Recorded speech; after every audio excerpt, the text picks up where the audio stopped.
Hello friends, कैसे हैं आप लोग।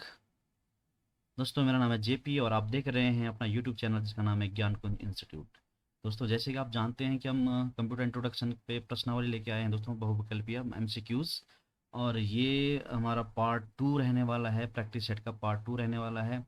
और इससे पहले के वीडियो में दोस्तों हमने 1 to 25 तक के क्वेश्चंस, मल्टीपल क्वेश्चंस को हमने सॉल्व कर दिया है, हमने अपलोड कर दिया है। ठीक है, अगर आपने वो सब नहीं देखा हुआ है तो कृपया उनको देख लीजिए।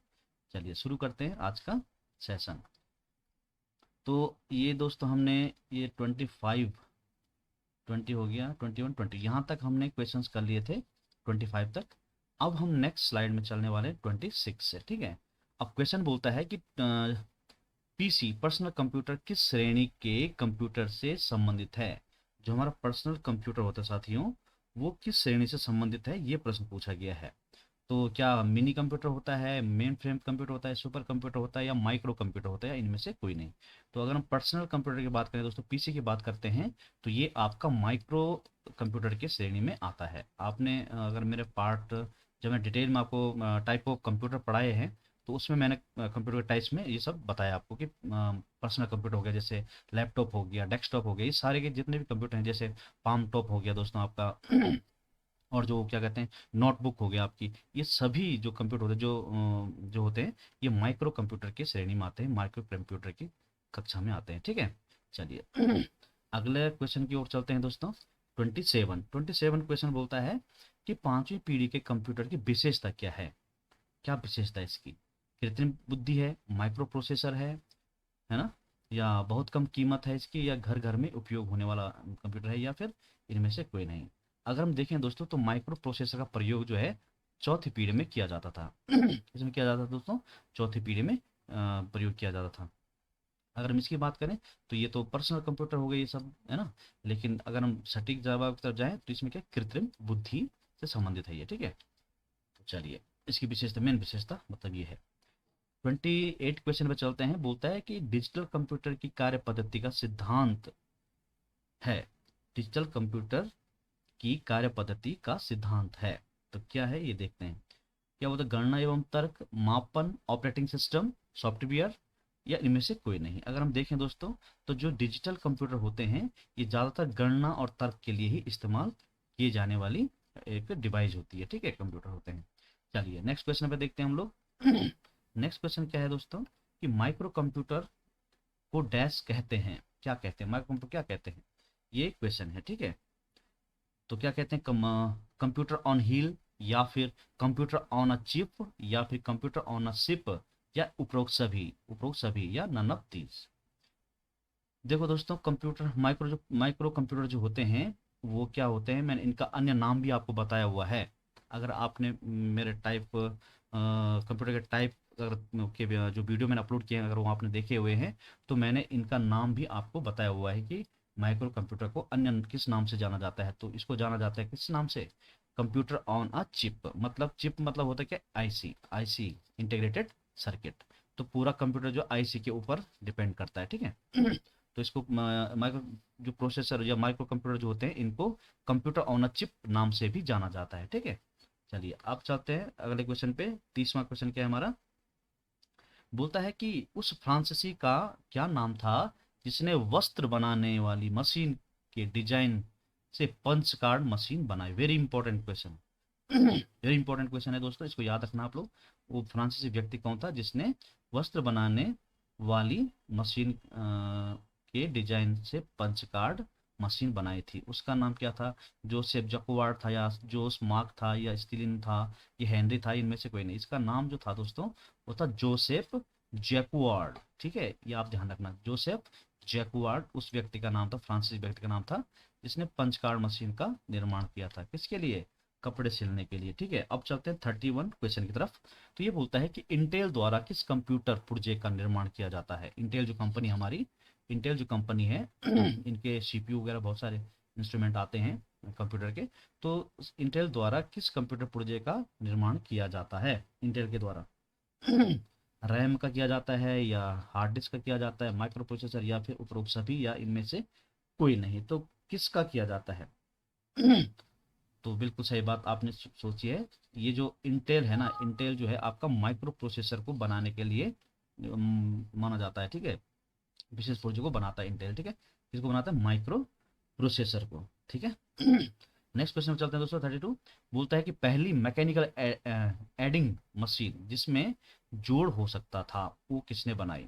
देखो दोस्तों, एडिंग मशीन के बारे में भी मैंने बताया हुआ है, ठीक है। जब हम कंप्यूटर के जो एवोल्यूशन पढ़ रहे थे, हिस्ट्री ऑफ कंप्यूटर एवोल्यूशन, मतलब कंप्यूटर के विकास का जब इतिहास हम पढ़ रहे थे, हम इससे पहले जो मैंने पार्ट आपको डिटेल क्लास में पढ़ाया हुआ है, उसमें मैंने सब आपको बताया हुआ है। तो आप याद कीजिए कौन सा है। अगर आपने नहीं देखे वो पार्ट तो कृपया उनको देख लीजिएगा, ठीक है।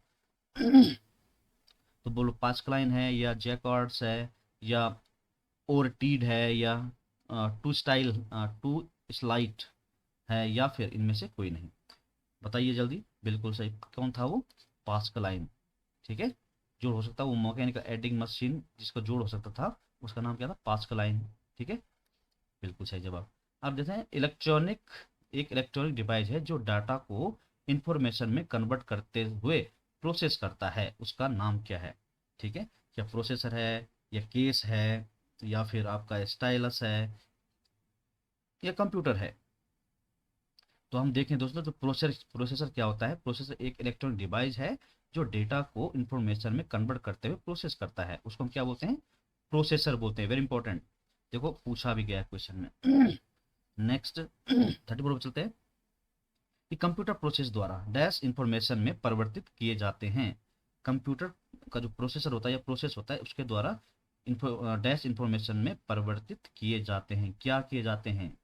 34, नंबर, प्रोसेसर, इनपुट या डाटा? बिल्कुल सही।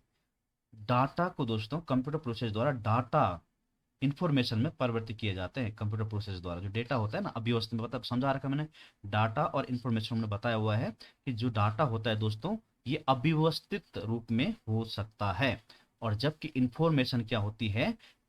जब डाटा को हम सेव करते हैं, व्यवस्थित रूप में रखते हैं, तो उसको हम क्या बोलते हैं? इंफॉर्मेशन या फिर सूचना नाम दे देते हैं, ठीक है।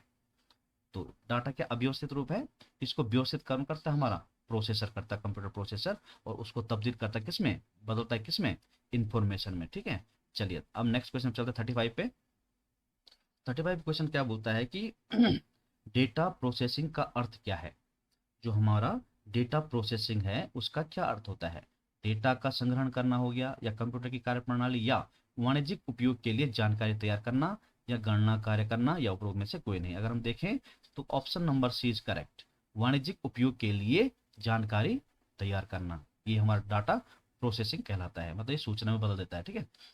चलिए अगला देखते हैं, कंप्यूटर में डेटा किसे कहा जाता है? कंप्यूटर में डेटा किसे कहा जाता है? बताइए जरा। संख्या को, चिन्ह को, या फिर दी गई सूचनाओं को, या फिर चिन्ह व संख्यात्मक सूचना को, या फिर उपरोक्त में से कोई नहीं? देखो दोस्तों ये सब बताया हुआ है मैंने। अगर हम देखें तो हमने आपको बताया हुआ है कि डेटा दो प्रकार का होता है। डेटा मैंने समझाया आपको, डेटा दो प्रकार होता है। एक होता है नंबर वाला, संख्यात्मक होता है। एक चिन्हात्मक होता है, चिन्हात्मक, जिसमें आपके सिंबल्स हो गए, आपके कैरेक्टर हो गए, जैसे ABC, एंड आपके नंबर्स हो गए, the combination of these things, okay, that is called चिन्हात्मक, सिंबॉलिक, है ना। तो ये आपका आपका जो ये वाला ऑप्शन जो है, देखो ये भी होता है ये भी होता है, तो इन दोनों को मिला के ये वाला ऑप्शन आपको मिला हुआ है, तो इसलिए हम क्या बोलेंगे? चिन्हात्मक एवं संख्यात्मक, या चिन्ह एवं संख्यात्मक सूचना को, ठीक है, उसको हम क्या बोलते हैं? डेटा बोलते हैं। कंप्यूटर, अब अगला देखते हैं 37। कंप्यूटर में सूचना किसे कहा जाता है? कंप्यूटर में जो सूचना होती है, इंफॉर्मेशन होती है, उसको किसे कहा जाता है? कि 37, ठीक है। तो किसको कहा जाता है? डेटा को, संख्याओं को, चिन्हों को, या एकत्रित डाटा को कहा जाता है? बताइए। एकत्रित डाटा को कहा जाता है या किसको कहा जाता है? देखो जो डाटा होता है ना वो अव्यवस्थित होता है, इसको व्यवस्थित किया जाता है तब जाके क्या बनती है? इंफॉर्मेशन बनती है। कहने का मतलब क्या है? इनको एकत्रित करके जो हमें इंफॉर्मेशन, जो जो डाटा होता है, जो कलेक्टेड डाटा होता है, मतलब उसको हम क्या बोलते हैं? इंफॉर्मेशन बोलते हैं। तो option number D is correct. एकत्रित डेटा को हम क्या बोलते हैं? सूचना कहते हैं। सूचना मीन्स इंफॉर्मेशन। सूचना मीन्स क्या होता है दोस्तों? इंफॉर्मेशन, ठीक है। अगला क्वेश्चन हमें देखें अगर, तो 38 क्वेश्चन क्या बोलता है कि मनुष्य की स्मरण शक्ति कंप्यूटर की तुलना में होती है। जो मनुष्य की जो स्मरण मेमोरी होती है वो कंप्यूटर की तुलना में क्या होती है, सामान्य होती है या उच्च होती है, निम्न होती है या औसत होती है। तो हमारी जो मेमोरी होती है दोस्तों वो क्या होती है, सामना निम्न होती है ना उच्च होती है, बीच में होती है, मतलब नॉर्मल सामान्य। ठीक है, चलिए अब चलते हैं 39 क्वेश्चन की तरफ, जो कि आपका कंप्यूटर स्क्रीन पे है। देखिए कंप्यूटर के बारे में बता रहा है, कंप्यूटर आंकड़ों के भंडारण करने वाली एक सक्षम युक्ति होती है, या फिर कंप्यूटर आंकड़ों के विश्लेषण करने के लिए सक्षम होती है, या फिर पूर्ण गोपनीय बनाए रखने में सक्षम होती है, या फिर कभी कभी कंप्यूटर कभी कभी वायरस द्वारा आक्रमित होता है। तो अब बताना आपने उपरोक्त में से कौन से कथन, देखो उत्तराखंड पीसीएस में पूछा गया है फ्री में, ठीक है, उपरोक्त कथन में से कौन सा सही है आपने ये देखना है। ठीक है, चलिए अगर हम देखें कि जो कंप्यूटर होता है ना, ये काम भी करता है कि आंकड़ों के भंडारण करने के लिए बिल्कुल आता है, स्टोरेज के लिए भी आता है। देखो अगर मैं कंप्यूटर कारण कार्य प्रणाली को आपको बताऊं दोस्तों, तो ये होता है, इनपुट करते हैं हम इसमें, प्रोसेसिंग होती है, आउटपुट होता है और फिर स्टोरेज होता है। तो भंडारण करने के काम भी आता है, आंकड़ों का विश्लेषण करने में भी सक्षम होता है, पूर्ण गोपनीय बनाने, सिक्योरिटी में जब कंप्यूटर इंट्रोडक्शन बताया था, तो सिक्योरिटी के मामले में भी हमारा कंप्यूटर क्या होता है, वो बहुत ही ज़्यादा अच्छा माना जाता है।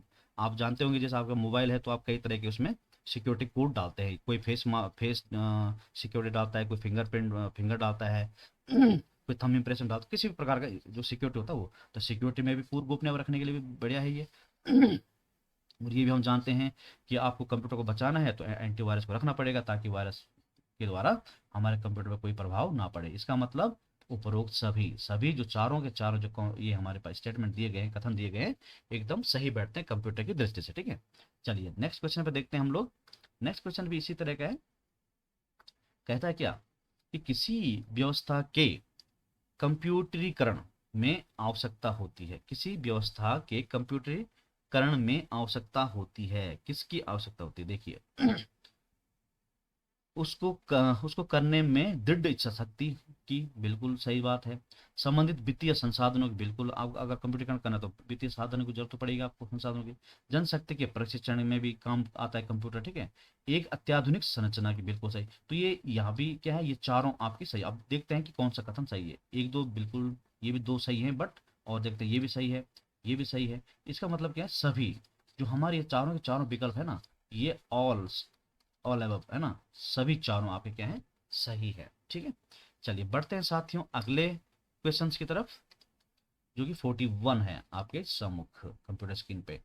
चलिए, डैश कंप्यूटर द्वारा प्रोड्यूस किया गया परिणाम है। देखो इलाहाबाद पीओ बैंक पीओ में आया हुआ है, ये कंप्यूटर द्वारा प्रोड्यूस किया गया परिणाम है, डेटा, मेमोरी, आउटपुट या फिर इनपुट, या फिर कोई नहीं। देखो इनपुट तो हम देते हैं, मेमोरी मतलब याददाश्त होती है ना, डेटा तो भाई होता है, हम फेड करते हैं, लेकिन हमें प्रोड्यूस करता है तो क्या मिलता है हमको, बिल्कुल सही जब आउटपुट मिलता है, क्या मिलता है साथियों, आउटपुट मिलता है। C option is correct. Dash कच्चे, अगला क्वेश्चन देखते हैं 42, डैश कच्चे तथ्य रॉ फैक्ट जो होते हैं बताता है जबकि डैश से डेटा अर्थपूर्ण बन जाता है। बताइए, कच्चे तथ्य रॉ फैक्ट्स बताता है जबकि डैश से डेटा अर्थपूर्ण बन जाता है। डैश मतलब सूचना, ये क्या होता है, डाटा, है ना, पर डाटा होगा फिर सूचना होना चाहिए। ठीक है, ये देखो डाटा और सूचना के बारे में आपको पढ़ाया हुआ है पहले से ही। देखो सबसे पहले क्या होता है, डाटा जो होता है कच्चे तथ्य मतलब रॉ फैक्ट्स बताता है, जो मतलब कच्चे तथ्य मतलब जो अव्यवस्थित टाइप का हो गया, जबकि सूचना से डेटा अर्थपूर्ण बन जाता है, सूचना से डेटा अर्थपूर्ण। तो पहले डाटा आएगा साहब, और फिर क्या आएगा आपका सूचना। तो option number B is correct, option number B is correct. ठीक है, चलिए नेक्स्ट क्वेश्चन की तरफ बढ़ते हैं। देखो पूछा गया क्वेश्चन है, बड़ा ट्रिकी क्वेश्चन है, जो कंप्यूटर निम्नलिखित में से कौन सा कार्य नहीं करता है। हमारा जो कंप्यूटर है निम्न में से कौन सा कार्य नहीं करता है, प्रोसेसिंग नहीं करता, बिल्कुल करता है भाई, कंट्रोलिंग करता है भाई, है ना, वो अंडरस्टैंडिंग या फिर इम्यू इम्यूटिंग या फिर आउटपुटिंग। देखो आउटपुटिंग करता है, इम्यूटिंग करता है, कंट्रोलिंग भी करता है और प्रोसेसिंग करता है, लेकिन ये अंडर अंडरस्टैंडिंग नहीं करता, ये अंडरस्टैंडिंग नहीं करता चीज़ों को। ठीक है, जो कार्य उसको जिस तरह का सॉफ्टवेयर आपने डाला हुआ होगा वही कार्य करता है, वो समझता नहीं कि क्या है, ये समझते इसको करना क्या है, बस वो आपको रिजल्ट आपके सामने पेश कर देगा। ठीक है, तो ऑप्शन नंबर सी जो है, हमारा कंप्यूटर अंडरस्टैंडिंग नहीं कर पाता है चीज़ों को। ठीक है, चलिए अगला देखो, किसी बाहरी स्रोत से आपका ये वाला आंसर सी ऑप्शन, ठीक है। किसी बाहरी स्रोत से आती है, किसी बाहरी स्रोत से आती है और कंप्यूटर सॉफ्टवेयर में फीड की जाती है, उस सूचना को क्या कहते हैं? बताइए। क्वेश्चन नंबर 44 बोलता है किसी बाहरी स्रोत से आती है और कंप्यूटर सॉफ्टवेयर में फीड की जाती है, उस सूचना को क्या बोलते हैं? इनपुट। बाहर से क्या आता है साथियों? इनपुट आता है। तो option number B is correct, ठीक है, इनपुट। That is clear. तो समझ रहे हैं साथियों आप? तो इससे पहले का पार्ट 1 आप जरूर देखना। चलिए नेक्स्ट क्वेश्चन की तरफ चलते हैं हम लोग। सूचना के नियंत्रण के अंतर्गत ऑपरेट करने वाली इलेक्ट्रॉनिक डिवाइस जो डेटा को स्वीकार कर सकती है, डेटा को प्रोसेस कर सकती है, आउटपुट प्रोड्यूस कर सकती है या करती है और भविष्य में प्रयोग के लिए परिणामों को स्टोर करती है, उसे क्या कहा जाता है? बताइए, उसे क्या कहा जाता है? 45 क्वेश्चन। सूचना को, सूचना के नियंत्रण के अंतर्गत ऑपरेट करने वाली इलेक्ट्रॉनिक डिवाइस जो डेटा को स्वीकार करती है, बिल्कुल हम इनपुट देते हैं, डेटा को प्रोसेस बिल्कुल करती है, फिर आउटपुट निकालती है और फिर भविष्य के लिए उसको मतलब आई पॉज की बात कर रहा है सीधा सीधा। ये इनपुट कर सकते हैं हम, है ना, इनपुट करने के बाद उसको प्रोसेसिंग होगी, फिर उसको आउटपुट बनाएंगे और फिर उसको भंडार भंडार भी कर सकते हैं, है ना, स्टोर भी कर सकते हैं उसको। तो वो को क्या होता है? कंप्यूटर होता है ना वो। बिल्कुल सही जवाब। अब देखो लैपटॉप क्या है। 46 क्वेश्चन बोलता है कि लैपटॉप क्या है। लैपटॉप नैदानिक प्रयोगशालाओं के में इस्तेमाल होते कंप्यूटर्स या कॉम्पैक्ट द्वारा निर्मित एक कंप्यूटर या आवाज मान्यता प्रणाली वाला एक कंप्यूटर या हल्के वजन वाले कंप्यूटर जो एक छोटे से बैग में फिट हो जाते हैं या उपयोग में से कोई नहीं। आप समझ गए होंगे इसका option number D is correct. आपके पास सभी के पास लैपटॉप भी है मेरे साथियों, तो हल्का वजन होता है इसको और जिसको छोटे से बैग में डाल के कहीं भी ले जा सकते हैं, उठा सकते हैं ना। तो ऑप्शन नंबर आपका सी करेक्ट हो जाएगी, हल्का वजन होता है इसका और ये जो छोटे से बैग में फिट हो जाता है। अब चलते हैं 47 क्वेश्चन की। बोलता है कि कंप्यूटर की बुनियादी संरचना का विकास डैश ने किया था। अगर हम देखें 47 क्वेश्चन को, बोलता है कि कंप्यूटर की बुनियादी संरचना का विकास डैश किसने किया था? तो वेरी इंपॉर्टेंट, चार्ल्स बबेज वो व्यक्ति था दोस्तों जिसने कंप्यूटर संरचना का बुनियादी विकास किया था, ठीक है। चलिए बढ़ते हैं नेक्स्ट क्वेश्चन की तरफ। 48 बोलता है IBM का पूरा नाम क्या? देखो फुल फॉर्म, IBM की फुल फॉर्म क्या होती है? That is 48 question. Indian business machine या इंटरनेशनल बिजनेस मशीन या international banking machine, international business model या उपयोग में से कोई नहीं। तो अगर हम देखें दोस्तों इसको, तो ये होता है इंटरनेशनल बिजनेस मशीन। आई से इंटरनेशनल, बी से बिजनेस और एम से मशीन, ठीक है। International business machine is correct answer, ठीक है। इंटरनेशनल, इंडिया नहीं है, इंटरनेशनल लेवल पे बात करता है। चलिए 49 क्वेश्चन में चलते हैं कि एनालॉग और डिजिटल कंप्यूटर की विशेषताओं के संयुक्त रूप को कहते हैं। एनालॉग और डिजिटल कंप्यूटर की विशेषताओं के संयुक्त रूप को क्या कहते हैं? देखो कंप्यूटर के मैंने प्रकार भी आपको बताए हैं कि मैंने बताया कि अनुप्रयोग के आधार पर कंप्यूटर के 3 पार्ट होते हैं। एक एनालॉग होता है, एक डिजिटल होता है और एक हाइब्रिड कंप्यूटर होता है। तो अब बताओ, ये बोल रहा है एनालॉग और डिजिटल कंप्यूटर दोनों होना चाहिए उसमें, तो कौन सा कंप्यूटर बन जाएगा साथ? बिल्कुल सही जवाब, क्या बन जाएगा? वो हाइब्रिड कंप्यूटर का निर्माण हो जाएगा। चलिए, कंप्यूटर का प्राथमिक उद्देश्य डैश को प्रोसेस करना और उसे इंफॉर्मेशन में परिवर्तित करना क्या कहलाता है? बताइए। 50 क्वेश्चन का जवाब दीजिए। कंप्यूटर का प्राथमिक उद्देश्य क्या होता है? वो डेटा को क्या करता है? प्रोसेस करता है और उसे इंफॉर्मेशन में परिवर्तित करता है। तो यहाँ पे आ जाएगा आपका डाटा। तो option number B is correct, ठीक है। कंप्यूटर का प्राथमिक उद्देश्य क्या है भाई? डाटा को प्रोसेस करना और उसे इंफॉर्मेशन में परिवर्तित करना ही हमारा कंप्यूटर का प्राथमिक कार्य माना जाता है, ठीक है। अब देखते हैं कंप्यूटर के 4 मुख्य कार्य क्या होते हैं। वेरी वेरी इंपॉर्टेंट, देखो यहाँ फिर वही पूछ लिया, आई पॉज के बारे में पूछ लिया, वेरी इंपॉर्टेंट। 4 कार्य, सबसे पहले इनपुट, फिर प्रोसेस, फिर आउटपुट, क्रम में बताना आपने, फिर स्टोरेज। इनपुट सही है, प्रोसेस, आउटपुट एंड स्टोरेज, बिल्कुल सही जवाब। ऑप्शन नंबर ए इज आपका करेक्ट हो जाएगा कि 4 मुख्य कार्य क्या है इसके? इनपुट दिया जाता है, उसमें प्रोसेसिंग होती है, फिर आउटपुट बनता है, उसके बाद स्टोर किया जाता है, ठीक है। चलिए 52 क्वेश्चन पे चलते हैं। डैश आधुनिक कंप्यूटर के जनक। आधुनिक कंप्यूटर के जनक कौन है जी? बताइए, मैंने बताया हुआ है आपको, ठीक है।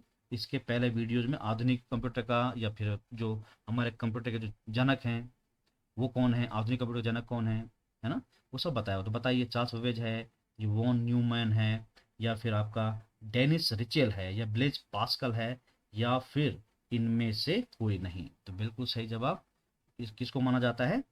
बताइए। 52 क्वेश्चन देखिए। ब्लेज सॉरी चार्ल्स बेबेज को, किसको बोला जाता है? चार्ल्स बेबेज को आधुनिक कंप्यूटर का क्या माना जाता है? इसको जनक माना जाता है। ठीक है, क्या माना जाता है? जनक माना जाता है। चलिए चलते हैं अगली स्लाइड पे। क्वेश्चन नंबर 53 बोलता है क्या कि डैश ऐसा विज्ञान है जो मानव बुद्धि के समान बुद्धि का प्रदर्शन करने वाली मशीन बनाने का प्रयास करता है, उसको हम क्या बोलते हैं? 53 नैनो साइंस बोलते हैं, या नैनो टेक्नोलॉजी बोलते हैं, या सिमुलेशन बोलते हैं, या आर्टिफिशियल इंटेलिजेंस बोलते हैं? AI तो उसको हम बोलते हैं आर्टिफिशियल इंटेलिजेंस बोलते हैं इसको। ठीक है, ऐसा विज्ञान जो मानव बुद्धि के समान बुद्धि का प्रदर्शन करने वाली मशीन बनाने का प्रयास करता है। कौन? Artificial intelligence. चलिए चलते हैं 54 क्वेश्चन की तरफ। प्रथम कंप्यूटर में डैश का प्रयोग करके प्रोग्रामिंग की जाती थी। प्रथम कंप्यूटर में, जो प्रथम कंप्यूटर्स में डैश का उपयोग करके प्रोग्रामिंग की जाती थी। असेंबली लैंग्वेज का, मशीन लैंग्वेज का, सोर्स कोड का, ऑब्जेक्ट कोड का, या स्पेगेटी कोड का? स्पेगेटी कोड का। तो 54 का जवाब दीजिए जल्दी से। हाँ बिल्कुल सही बात। तो मशीन लैंग्वेज, जो प्रथम जो कंप्यूटर हुआ करते थे उनकी जो भाषा थी मेरे साथियों, वो थी कौन सी? मशीन। Machine language. कौन सी लैंग्वेज थी? Machine language. और जो सेकंड पीढ़ी के जो कंप्यूटर आए थे दोस्तों, अजी मशीन लैंग्वेज क्या होती है? लो लेवल लैंग्वेज होती है। 0 और 1 की लैंग्वेज बोलते हैं इसको। ऑन ऑफ लैंग्वेज बोलते हैं इसको। और बाइनरी लैंग्वेज भी इसी मशीन भाषा को हम कहते हैं। और साथ ही साथ लो लेवल लैंग्वेज भी बोलते हैं इसको, और बाइनरी लैंग्वेज भी बोलते हैं इसको, मशीन भाषा भी बोलते हैं। ये सब नामों से इसको जाना जाता है। जबकि सेकंड पीढ़ी के जो कंप्यूटर आए थे दोस्तों, उसमें असेंबली भाषा का प्रयोग किया जाने लगा था, जो कि आपकी HLL means high level language. ये मैंने आपको बताया हुआ है पहले के वीडियोज में, अच्छे से समझाया हुआ है कौन सी पीढ़ी में क्या कंप्यूटर का प्रयोग किया जाता था, कौन सी तकनीक का इस्तेमाल किया जाता था, क्या उनकी स्पीड हुआ करती थी, और क्या उनका साइज, आकार, स्पीड, ये सब हुआ करती थी। ये सब मैंने बताया हुआ है। ठीक है, चलते लास्ट क्वेश्चन पे चलते हैं साथियों, 55 पे। तो ये बोलता है कि सर्वप्रथम इलेक्ट्रॉनिक कंप्यूटर ENIAC किसने डिजाइन किया था? Very very important. सर्वप्रथम जो इलेक्ट्रॉनिक कंप्यूटर ENIAC है, जो जो पहली पीढ़ी कंप्यूटर है, ठीक है, ये भी ध्यान रखना आपने। तो इसको किसने डिजाइन किया था या किसने बनाया था इसको? 55 क्वेश्चन बताइए। वॉन न्यूमन ने, या जोसेफ एम जैगवार ने, या फिर प्रेस्पर एकेटे, और जॉन डब्ल्यू मचौली, या ए बी दोनों? ए बी दोनों, ए मतलब ये वाला और बी मतलब ये वाला, दोनों नहीं। तो इसका जवाब है दोस्तों आपका ए, 55 का ए।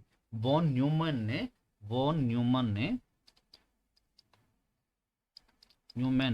क्या बनाया था? ENIAC कंप्यूटर का निर्माण किया था पहली बारी। ठीक है, इसका डिजाइन बनाया था। ठीक है, तो ये चीज आपने ध्यान रखनी है। ठीक है दोस्तों, चलिए तो आज हम यहीं पर रखते हैं। थैंक यू सो मच, आपने हमारे चैनल को सब्सक्राइब किया, शेयर किया, और मैं आपसे आशा गुजारिश करता हूँ दोस्तों कि आप इसी तरह से मेरे चैनल को लाइक शेयर एंड कमेंट करते रहेंगे। ठीक है, तो ये था दोस्तों हमारा पार्ट 2, जो कि प्रैक्टिस सेट बेस्ड था, टॉपिक बेस्ड। ओके, ये टॉपिक बेस्ड हम लोग प्रैक्टिस सेट करेंगे। पहले हम थ्योरी से समझेंगे दोस्तों, लेक्चर समझेंगे, उसके बाद उन पर बेस्ड जो वेरी इंपॉर्टेंट जो क्वेश्चंस हैं, जो जिनकी यदा कदा किसी न किसी एग्जाम में आने की संभावना है, उनको हम करेंगे। तो अब इसके बाद जो हमारा प्रैक्टिस सेट आएगा, वो जो इसके बाद जो हम टॉपिक पढ़ाने वाले हैं या पढ़ने वाले हैं, उसी पे बेस्ड रहने वाला है। ठीक है, अब